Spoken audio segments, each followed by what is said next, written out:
இயேசு நாமத்தில் வாழ்த்துக்கள். எபேசியர் 5ஆம் அதிகாரம் 2வது வசனம். கிறிஸ்து நமக்காக நம்மை தேவனுக்கு சுகந்த வாசனையாக பலியாகவும் ஒப்பு கொடுத்து நம்மில் அன்பு கூர்ந்தது போல நீங்களும் அன்பிலே நடந்து கொள்ளுங்கள். கிறிஸ்து நமக்காக தம்மை தேவனுக்கு சுகந்த வாசனையாக பலியாக ஒப்பு கொடுத்து ஒரு பெரிய தியாகத்தை நமக்காக அவர் செய்தார் என்று பார்க்கிறோம். அப்படி நாமும் மற்றவர்களுக்காக நம்ம வாழ்க்கையை நம்ம ஒப்பு கொடுக்கணும், மற்றவர்களுக்கு உதவ வேண்டும் என்றும் வேதம் நமக்கு சொல்லுகிறது. டைட்டானிக் கப்பல் முழுகின சம்பவத்தை நீங்கள் அறிந்திருக்கக்கூடும். அதில் பயணம் செய்த மில்லியனர், பெரிய கோட்டீஸ்வரர், அந்த நாட்களில் ஜான் ஜேக்கப் ஆஸ்டர் என்கிற ஒரு மனிதனை குறித்து வாசிக்க நேர்ந்தது.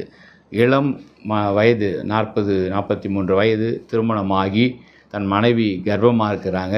அந்த சூழ்நிலையில் அவர்கள் தேனிலவு போல் இந்த டைட்டானிக் கப்பலில் நம்ம போகலாம் என்று சொல்லி ஒரு டூர் போகலாம் என்று போகிறாங்க. அப்படி போகும்பொழுது தான் அந்த பெரிய விபத்து நடந்து விடுகிறது.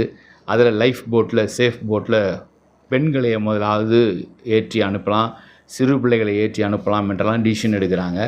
அதில் பணக்காரர்கள், இப்படிப்பட்ட பணக்காரர்கள் இருந்தால், என்றால் இந்த ஜான் ஆஸ்டின் அவருக்கு இருக்கிற சொத்து மதிப்புக்கு இந்த டைட்டானிக் கப்பல் போல் 10 கப்பல்கள் வாங்க முடியும். அவ்வளவு பெரிய பணக்காரர் அந்த நாட்களில்.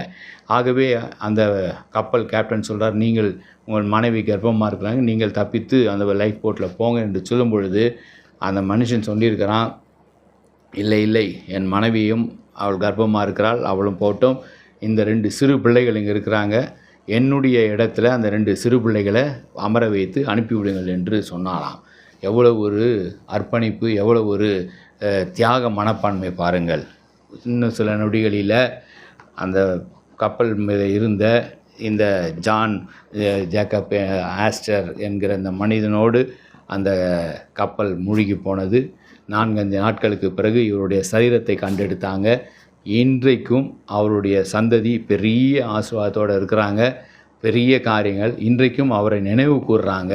இதுதான் கிறிஸ்துவினுடைய அன்பு. நமக்காக ஒப்பு கொடுத்தது போல இந்த மனிதனும் தன்னுடைய உயிரையே ஒப்பு கொடுத்தார் 2 சிறு பிள்ளைகளுக்காக. அந்த குடும்பங்கள் இன்றைக்கு ஆஸ்வதிக்கப்பட்டிருக்கிறது. நாமும் மற்றவர்களுக்காக தியாகமாய் நம்ம காரியங்களை செய்வோம். கர்த்தர் நிச்சயமாய் நம்மை ஆஸ்வதிப்பார். ஜெபிப்போம். அன்பின் பிதாவே, நீர் எப்படி மற்றவர்களுக்காக தியாகமாய் பலியாய் எங்களுக்காக நீர் உம்முடைய உயிரையே கொடுத்தீரே, ஜீவனையே கொடுத்தீரே, நாங்களும் மற்றவர்களுக்காக ஆண்டவரை நன்மைகளை செய்ய எங்களுக்கு கற்றுத்தருகிறீர். நன்றி செலுத்துகிறோம். இதோ இந்த மனிதனை, இவ்வளோ பெரிய பணங்கள் இருக்கிற மனிதன் முதலாவது நான் தப்பித்து போய்விடுகிறேன் என்று சொல்லாதபடி தியாகமாய் அவன் போக வேண்டிய அந்த இடத்துல 2 சிறு பிள்ளைகளுக்கு இடத்தை கொடுத்து தன் மனைவியை, கர்ப்பமாக இருக்கிற மனைவியை அனுப்பி வைத்தாரே ஆண்டவரை, இன்றைக்கும் உலகம் அவரை நினைவு கூறுகிறதே. நன்றி செலுத்துகிறோம். அப்படிப்பட்ட தியாக உள்ளங்களை எங்களுக்கு எழுப்பித்தாங்க, ஆஸ்வதிங்க. இயேசுவின் ஜெபம் நல்ல பிதாவே, ஆமேன். God bless you.